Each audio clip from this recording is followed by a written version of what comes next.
Hello everyone. Previous video में हमने एक्रोसोमियल reaction के बारे में पढ़ा था। जो हम फर्टिलाइजेशन की सीरीज़ चला रहे हैं उसमें हम एक्रोसोमियल रिएक्शन तक पहुंचे थे। अब हमारा नेक्स्ट स्टेप है कि इंटरेक्शन कैसे होती है स्पर्म की ऊलेमा के साथ, क्योंकि एक्रोसोमियल रिएक्शन के बाद स्पर्म है वो ऊलेमा के पास पहुँच गया है। सो इसमें फर्स्ट स्टेप क्या होता है, ADAM2 एडम2 स्पर्म में एक फैक्टर होता है, एक रिसेप्टर होता है जो कि ऊलेमा के पास क्या होता है, पहले से ही प्रेजेंट होता है, इंटेग्रिन प्रोटीन। तो जब एडम2 इंटेग्रिन प्रोटीन के साथ बाइंडिंग करता है तो क्या होगा, स्पर्म ऊलेमा की बाइंडिंग हो जाएगी। ये जस्ट अभी बाइंडिंग हुई है। नेक्स्ट स्टेप में क्या होगा, IZUMO स्पर्म के अंदर एक रिसेप्टर होता है और CD9 ये हमारा उलेमा के पास एक फैक्टर होता है, एज अ लाइगेंड काम करता है। तो ये जब इसके साथ बाइंड करेगा तब उसे कहेंगे स्पर्म उलेमा के फ्यूज़न हो गया।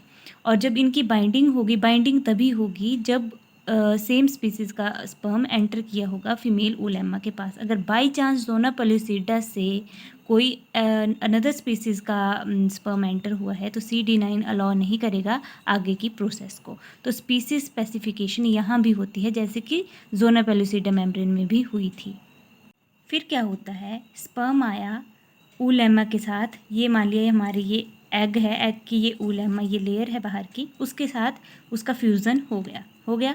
तो जो स्पर्म के अंदर का पूरा कंटेंट है वो एग में आ जाएगा। उसका nucleus, N means nucleus, proximal centriole, cytosol उसका पूरा, और माइटोकॉन्ड्रिया भी।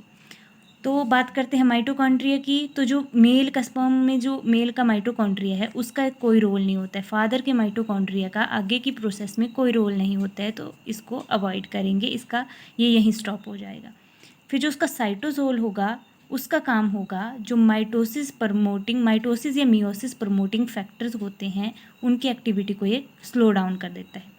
वो कैसे, जो हमारा एग होता है वो मेटाफेज 2 ऑफ मियोसिस 2 में अरेस्ट हो गया होता है, फ्रोजन स्टेट में चला गया होता है, वहाँ से आगे उसमें कोई प्रोसेस नहीं हो रही हो। ये जो माइटोसिस और मियोसिस प्रमोटिंग फैक्टर हैं यही अरेस्ट करवाते हैं। ये जब हाई क्वांटिटी में, ज़्यादा क्वांटिटी में हो जाते हैं तो ये इस एग को अरेस्ट कर देते हैं, एग को मेटाफेज 2 में अरेस्ट कर देते हैं। तो जब स्पर्म का साइटोसोल आएगा, इसकी कंडीशंस थोड़ी चेंज होंगी एग के अंदर की, तो ये मियोसिस प्रमोटिंग फैक्टर को डिक्लाइन कर देंगे और ये जो अरेस्ट हुआ था, फ्रोजन स्टेट में चला गया था एग, वो उसमें फिर मियोसिस होना स्टार्ट हो जाएगी, वो रिलीज़ हो जाएगा उस अरेस्ट स्टेट से।